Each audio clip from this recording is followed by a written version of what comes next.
ప్రజాస్వామ్యంలో ప్రజా యుద్ధానికి ఎవరైనా తలొగ్గక తప్పదు అనేటువంటి ఇవాళ ధర్మేంద్ర ప్రధాన్ కేంద్ర మంత్రి గారి రాజీనామా ఒక తార్కాణం.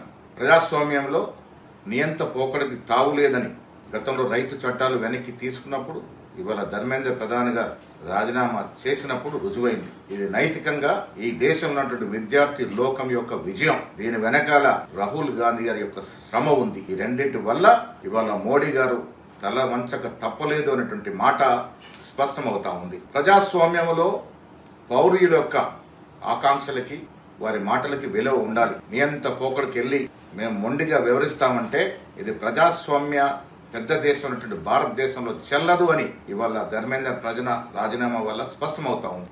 ఇకనైనా ప్రధాని మోడీ గారు మొండి వైఖరిని పక్కన పెట్టి ప్రజాస్వామ్యంలో ప్రతిపక్షాల పాత్ర, ప్రతిపక్ష పార్టీల యొక్క మాటలకి, వారి సూచనల సలహాలకి విలువనిచ్చి ఈ దేశాన్ని ముందుకు తీసుకోవడంలో ముందు ఉండాలి.